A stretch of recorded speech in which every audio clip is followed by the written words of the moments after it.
کے امتیوں کے بیچ میں آ کر رسول اللہ کی شریعت کی دعوت دیں گے، اسلام کی دعوت دیں گے، لوگوں کو کلمہ پڑھائیں گے، لا الہ الا اللہ عیسیٰ روح اللہ کا نہیں، لا الہ الا اللہ محمد رسول اللہ پڑھائیں گے۔ اور ذرا سنو، اس سے بڑی قسمت اس غلاموں کی اور کیا ہو سکتی ہے؟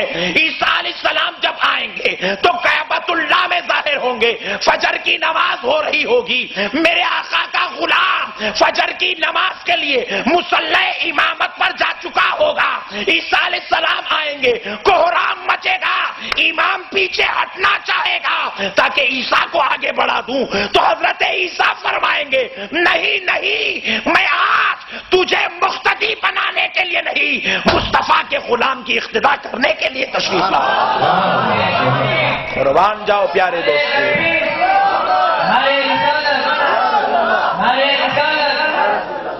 قربان جاؤ ہمارے نبی کے مقام پر کہ آپ سے ان گناہگار امت کو نسبت ہو گئی تو مقام اتنا بلند ہو گیا، غلام مصطفیٰ کی اقتدا میں عیسیٰ نماز ادا کریں گے علیہ السلام۔ پیارے بزرگوں اور دوستو، اگر ایسی کروڑوں باتیں بیان کی جائے تو ہمارے نبی کی عظمت میں کم ہے۔ اللہ نے ہمارے نبی کو وہ مقام عطا فرما دیا۔ اب آئیے بالکل ایک چھوٹی اور مختصر سی بات اپنے نبی کی عظمت پر سناتا ہوں، اس کے بعد تھوڑا اولیاء اللہ کی عظمتوں پر بھی روشنی ڈالتے ہیں۔ دیکھو، ہمارے نبی کا نام ہے محمد صلی اللہ علیہ وآلہ وسلم۔ یہ جو نام محمد ہے، اس کے تعلق سے علماء مفسرین فرماتے ہیں کہ نام محمد کا معنی ایسی ذات جس کی حد سے زیادہ بار بار تعریف کی جائے۔ کہہ دو سبحان اللہ۔ محمد ایسی ذات کو کہتے ہیں جن کی حد سے زیادہ بار بار تعریف کی جائے۔ جس ذات کی حد سے زیادہ تعریف ہو اور بار بار تعریف ہو، اس ذات کو محمد کہتے ہیں۔ قربان جاؤ پیارے بزرگوں اور دوستو، یہ لفظ محمد اللہ رب العزت کا انتخاب کردہ نام ہے۔ ابھی میرے پیارے نبی صلی اللہ علیہ وسلم پیدا نہیں ہوئے، حضرت آمنہ رضی اللہ تعالی عنہا کے بطن اقدس میں منتقل ہو رہے ہیں، نور پاک مصطفیٰ منتقل ہوا، حضرت موسیٰ علیہ السلام حضرت آمنہ کے خواب میں تشریف لاتے ہیں، جلوہ گر ہوتے ہیں، فرماتے ہیں آمنہ مبارک ہو، آمنہ مبارک ہو، اللہ کا حبیب تم میں منتقل ہو چکا ہے، نبی آخر الزمان تم میں منتقل ہو چکے ہیں، سید الانبیاء تم میں منتقل ہو چکے ہیں، جنت کا مالک تم میں منتقل ہو چکا ہے، کائنات کا مختار تم میں منتقل ہو چکا ہے۔ اے آمنہ سنو، جب وہ پیدا ہو جائے ان کا نام محمد رکھنا اللہ نے حکم فرمایا ہے۔ پیارے بزرگوں اور دوستو دیکھو، ہمارے گھر بچے ہوتے ہیں تو نام باپ ہونے کی حیثیت سے ہم رکھتے ہیں، یا ماں رکھتی ہے، یا دادا دادی رکھتے ہیں، یا نانا نانی رکھتے ہیں۔ قربان جاؤ، یہ ہمارے بچے ہیں جن کے نام ہم رکھتے ہیں، مگر محمد کی عظمت کا عالم دیکھو، وہ پیدا ہو رہے ہیں تو عبد المطلب نے نام نہیں رکھا، حضرت عبداللہ و آمنہ نے نام نہیں رکھا، خالق کائنات نام ارشاد فرماتا ہے۔ اللہ نے آپ کے نام کا انتخاب فرمایا اور ایسا نام انتخاب فرمایا، حضرت آدم تا محمد، حضرت آدم تا عیسیٰ، 1,24,000 پیغمبر پیدا ہوئے، ان کی امتوں میں کئی اولیاء پیدا ہوئے، کئی صحابی پیدا ہوئے، کئی عابد پیدا ہوئے، کئی زاہد پیدا ہوئے، کئی متقی پیدا ہوئے، لیکن محمد نام کا کوئی پیدا نہیں ہوا۔ محمد نام کا کوئی پیدا نہیں ہوا۔ اور میرے مصطفیٰ کا معجزہ تو دیکھو، جب وہ محمد کیا پیدا ہو گئے، ہر گھر میں اب محمد ہی پیدا ہو رہا ہے، ہر گھر میں محمد پیدا ہو رہا ہے، ہر گھر میں محمد پیدا ہو رہا ہے۔ خدا کی قسم اس مجلس میں اتنے بیٹھے ہیں، سوائے چند لوگوں کو نکال کر ہر ایک کے نام کے ساتھ محمد لگا ہوا ہے، ہر ایک کے نام کے ساتھ محمد جڑا ہوا ہے۔ میرے پیارے بزرگ اور دوستو، نبی آئے نہیں، آپ کے نام کا چرچا ہو رہا ہے۔ اب ذرا دیکھیے، بعض لوگ کہتے ہیں نعوذ باللہ من ذالک حضور کو علم غیب نہیں ہے، استغفر اللہ۔ بعض لوگ کہتے ہیں حضور حاضر و ناظر نہیں ہے، بعض لوگ کہتے ہیں حضور میں یہ عظمت نہیں ہے، حضور کی یہ شان نہیں ہے، حضور میں یہ مقام نہیں ہے، حضور میں یہ مقام نہیں ہے۔ کسی کی عظمتوں کو گھٹانا یہ عیب ہے، کسی کی عظمتوں کو گھٹانا۔ آپ بولے یہ لائٹ ہے لیکن اس کے اندر روشنی نہیں ہے، آپ کہیں بھائی سورج ہے لیکن روشنی نہیں ہے، چاند تو نکل گیا وہ بھی 14ویں کا چاند ہے لیکن چاندنی نہیں ہے، ایسا نہیں ہو سکتا۔ سورج اسی کو کہتے ہیں جس میں روشنی ہوتی ہے، پوائنٹ نوٹ کیا جائے۔ چاندنی چاند اسی کو کہتے ہیں جس میں چاندنی ہوتی ہے، اگر اس میں چاندنی نہیں ہے تو وہ چاند نہیں ہے۔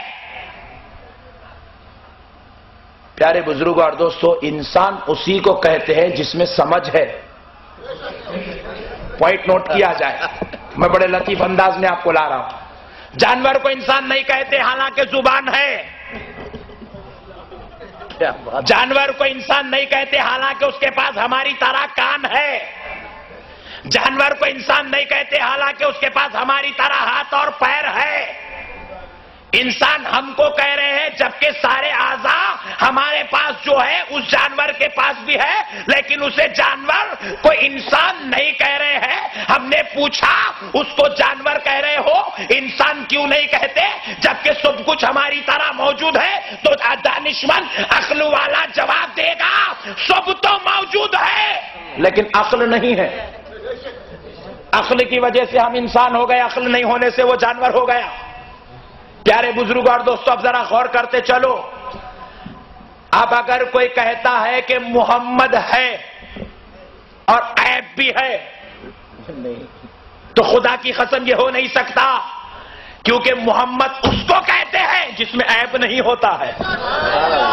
خدا نے محمد کہا اور محمد اسی کو کہتے ہیں جس کے اندر عیب نہیں ہوتا ہے، جس میں صرف تعریف ہی تعریف ہوتی ہے، عظمت ہی عظمت ہوتا ہے، مقام ہی مقام ہوتا ہے، رفعت ہی رفعت ہوتی ہے، شان ہی شان ہوتی ہے، درجات ہی درجات ہوتے ہیں، بلندیاں ہی بلندیاں ہوتی ہے۔ جہاں ساری تعریفیں آ کر جھک جائے اس جگہ پہ محمد پیدا ہوتا ہے۔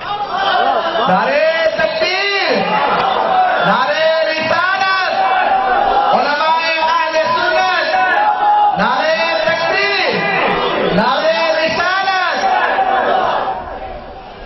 اور پیارے بزرگ اور دوستو،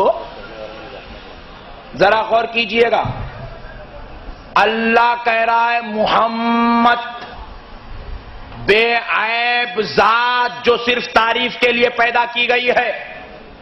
اب ذرا دیکھیے، محمد کا معنی ہے جس کی حد سے زیادہ بار بار تعریف کی جائے۔ اللہ کہہ رہا ہے تعریف کی جائے، تعریف کرنے کے لیے اس کے اندر خوبیوں کا ہونا ضروری ہے۔ جس میں خوبی نہیں ہوتی اس کی تعریف نہیں ہوتی۔ اسی لیے رب نے کہا کئی دنیا والے اس چاند کی تعریف میں نہ کھو جائے، میرے مصطفیٰ ذرا انگلی سے اشارہ تو کر دو، تاکہ جتنی تعریف کرتے کرتے کرتے کرتے تھک جائے تو آخر میں بتا دوں گا دیکھ اس میں عیب ہے کہ وہ 2 ٹکڑے ہو چکا ہے۔ اے حبیب، ذرا آپ اپنے دعا سے اللہ کے دربار میں حاضر تو ہو جاؤ، تاکہ ڈوبے ہوئے سورج کو میں پلٹا دوں اور پلٹا کر بتا دوں کہ یہ وہ تعریف والا ہے۔ یہ دعا کر دے تو سورج بھی پلٹ آتا ہے۔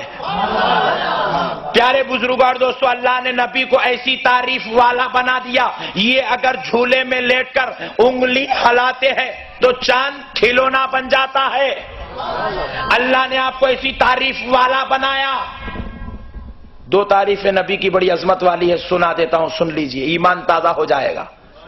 بخاری شریف باب المعجزات کی حدیث ہے، نبی پاک رحمت للعالمین صلی اللہ علیہ وسلم کی بارگاہ اقدس میں ایک یہودی آیا، آ کر عرض کرنے لگا کہ اے محمد صلی اللہ علیہ وسلم، اگر آپ اللہ کے نبی ہیں تو وہ جھاڑ کو بلائیے۔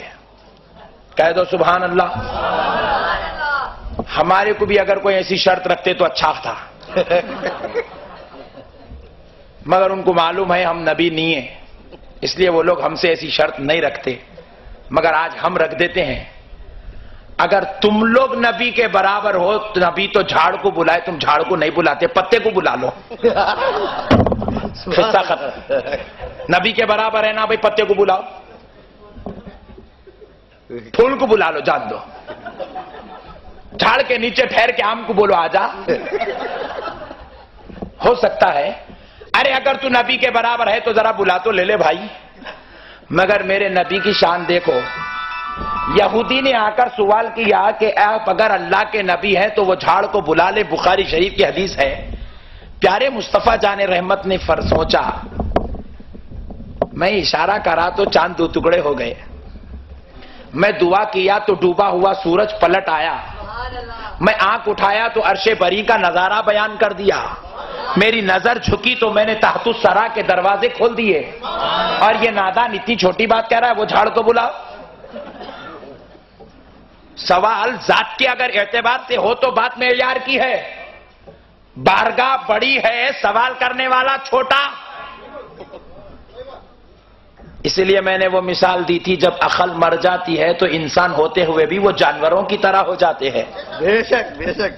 سوال کرتے ہیں جشن میلاد النبی کرنا قرآن میں ہے، ارے انسان ہے، عقل کا استعمال کیوں نہیں کرتا؟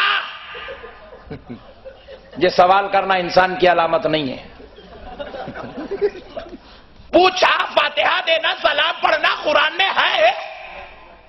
ہم نے جواب دیا کیسی نادانی کرتا ہے نادان، قرآن تو خیر قرآن ہی ہے، نماز کو لے لے، نماز شروع ہوتی ہے فاتحہ سے، الحمدللہ رب العالمین، ہاں فاتحہ سے شروع ہو رہی، اور نماز ختم ہوتی ہے السلام علیکم